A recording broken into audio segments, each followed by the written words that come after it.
Well, good morning, guys. Just having some coffee over here. We're not in a tack room, but we're in a movie corner. So, speaking of the movie corner and stuff, so we got some movies to talk about, and I wanted to actually share a little bit of something with you. For me, kind of my experience coming from the the island and moving out here, and what has been different for me in a sense because I started really thinking about this, or recently thinking about some stuff that I've traded away and acquired over those trades, and some stuff that I actually really have been wanting for a long time, but under the impression that I was getting from people and all that living on the island made it seem like it was impossible, that I was never gonna ever see those things or acquire those things. So, kind of interesting. All right, let's roll through. I picked out. You know what? Actually, this morning I popped this in the player because this brings back memories. As a kid, I loved this movie. I still do. Lightning Jack Kane. This is one of those flicks here that I I grew up watching this over and over and over again, and I've always loved Paul Hogan. I love Crocodile Dundee. That's such a fantastic movie. Both those two, even the third one is all right. It's not bad. I remember going and seeing it in, I think it was in the theaters that we saw that. Anyway, but this is a really cool movie. Plus, this is actually filmed out here at Old Tucson. This is really neat to have it because I didn't realize that at the time until later I got older. So it's actually filmed out where the Duke himself filmed 4 movies. And so I've been learning a lot more about Old Tucson thanks to a good buddy of mine. He's a historian out there. So if you ever go out there, make sure you catch his historical tour. Absolutely full of good information. That's what I really like about. That's why I follow his tour around and go to the different areas that he's doing the talks and everything. It's really cool because it's true trivia of the Old West and trivia of the Old Tucson itself. So not just about random stuff that's like, oh well, here we got a can of tomatoes. Let's talk about them. Like no, he actually talks about true history, what it would mean if it has some sort of significance of it, rather than just somebody saying, well, here's a sack of ham. They put salt on it and put it in a sack and took it on the trail. Anyway, um, Lightning Jack Kane is such a neat movie. I believe, if I remember right, I read it. Paul Hogan originally wrote it so that he could be. It was he wrote it with the intention of having his buddy with him in it. His buddy that was with him during like the Paul Hogan show and really pre Crocodile Dundee. He was doing all these kind of comedy skits and sketches and stuff uh, with his friend, like during the 70s and stuff like that. So really funny stuff. Really good sense of humor. Nothing that was ever meant to be derogatory, but nowadays, I mean, it would be considered, oh, that's sexist and whatever else we can label it. But no, it was just good old fashioned fun and laughter and kind of crude humor that we all like. So, well, many of us like. I don't know. Some people don't have a sense of humor. So, but this movie's really neat. This one came around and it's just neat. But he wound up. I'm assuming he wound up casting Cuba Gooding Jr. in it in replacement of his buddy, and Beverly D'Angelo's in it. What a surprise! I'm actually surprised that because this is written by Paul Hogan. I'm actually surprised Linda wasn't the lady in it, but maybe they wanted to. I could see maybe they wanted to definitely peel away from the whole Crocodile Dundee thing because, in a sense, that's what Paul Hogan really got. That was it. I mean, once he did Dundee, that was it. He was Crocodile Dundee. That's that. So this is a kind of a nice little, refresher. Is it's something entirely different, really. But it's a great movie. Uh, so and of course I think I grew up with Flipper. He did Flipper as well. He did a version of that. So All right, moving along. Let's go into some action films. Not that that's not action; that's action comedy. But this is straight up good old fashioned cheeseball action. Hard Target. Jean Claude Van Damme. I bought this on my parents had bought this for me on videotape when it came out because I probably uh, absolutely wanted it, and my mom probably or my grandparents probably said, "All right, let's buy it." You know, back then it wasn't like they didn't look at, well, it's rated R, we shouldn't buy this for our kids. That was a different, growing up, it was a different time. So I got this. It's a John Woo film, so it's just full of complete over the top action. You've got Jean Claude Van Damme. You've got the Quaker Oats guy, Wilford Brimley, and uh, one of my favorite other actors. That he's usually not like the star, but Lance Hendrickson. Lance Hendrickson is so he's just so underrated.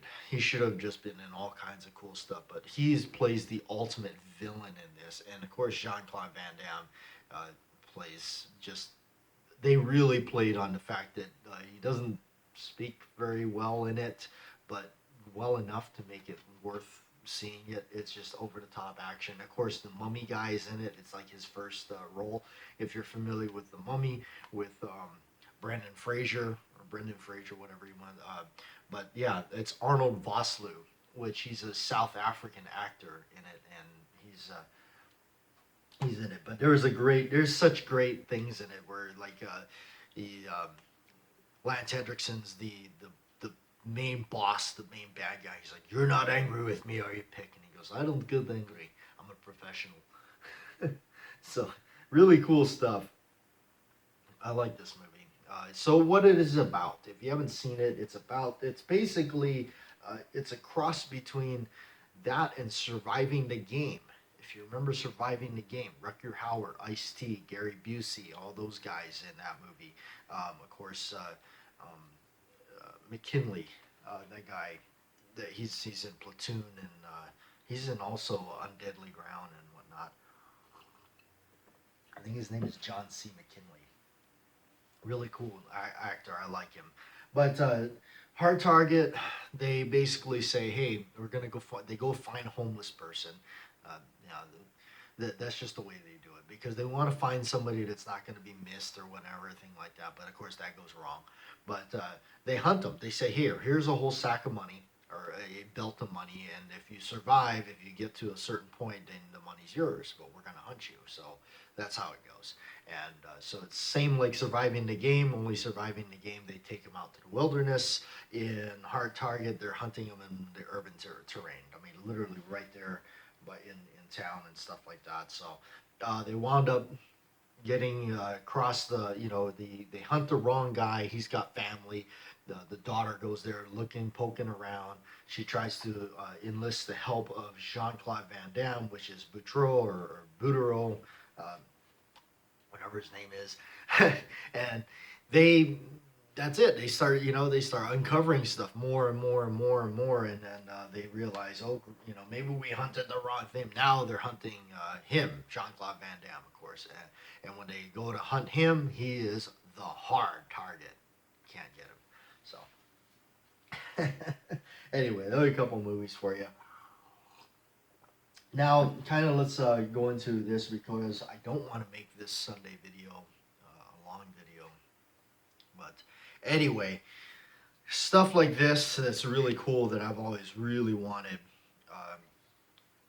made it really difficult in Hawaii to obtain. And like I said, it was kind of being very. Uh, I was getting started with a lot of stuff, so I really wasn't as smart. I'm not so much smart in the knowledge of the stuff, but I'm smarter now in availability and uh, knowing that what you can you can find them elsewhere. Now, because never have and never, yeah, still don't have the deep pockets to purchase any of this stuff just right when you see it. So a lot of times I just got to pass it off because it's too much, or I don't have any. Now I've been the way I've been doing it now is I've actually traded off everything and just got what I was interested in at the moment instead of having all this other stuff, including what I was interested in the moment. Now I don't have that stuff, and I only have what I'm interested in at the moment, and I guess that will change hands. I don't know. depends how I feel, I guess. But now I wound up trading away a lot of things, even stuff I never thought I'd trade away. But just I used to remember hearing that about guys who say, "Oh, I used to have one of those, but I traded it away or I sold it." And I used to say, "Why would you do that?" Now it's like I'm that guy. It's like, wow, why? Like somebody would say, "Bad guy, why would you do that?" I don't know. I got over it. I mean, just it was something that I just I had, and I didn't like the fact that it just sat around and did nothing. I didn't ever mess with it, so off it went. So anyway, under that impression of collecting in Hawaii was like, oh, like, the numbers, the price tags that were just like, I swear, it was like somebody was drunk, high, or stoned when they made the prices because it was like, man, are you trying to make a house payment or what? And I found out later it was that mentality of, well, this is Hawaii and you can't really find another one, so I'm the only one with it, so I'm gonna tell you some ridiculous astronomical price. So for me, that priced me out of a lot of stuff. I knew I was not going to be able to do it, and so I have to pass off on that. Now coming out here, where this is realistic uh, stuff. Now this is actually when you actually go out to somewhere. Depends on wherever you're at.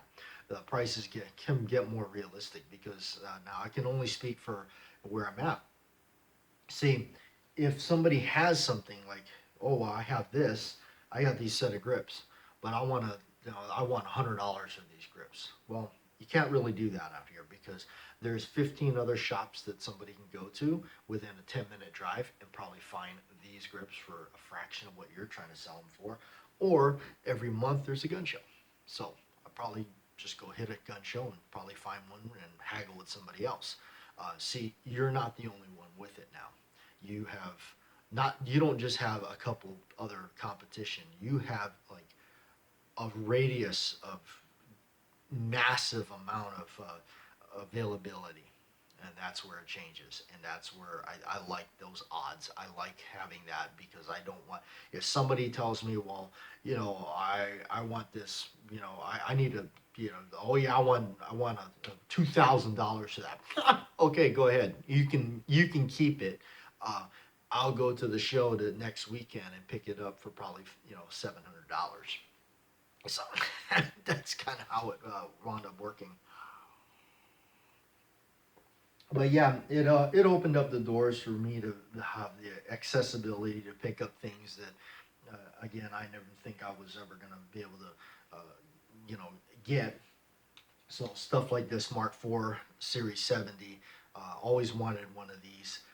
Just never came across one. Never came across one for at least somewhat of a kind of obtainable price or anything like that. So wound up selling a few things and just picked it up. Just walked right over to the table at the gentleman's show and just paid the man.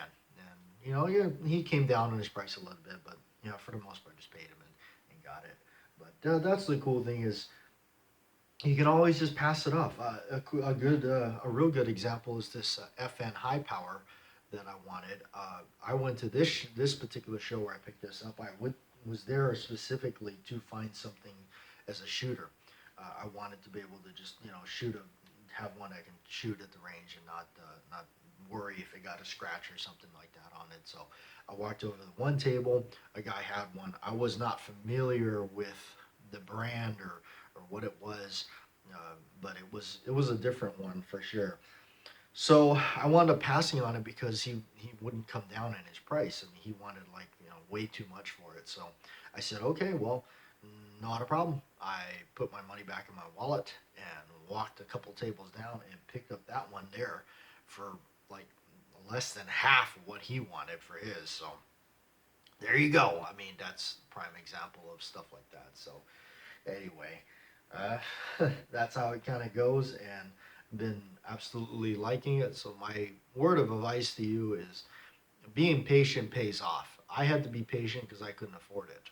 So a lot of times, and also now over time, I've learned to just walk on by. It's very hard because if you really like something, like me, I get very obsessed with it.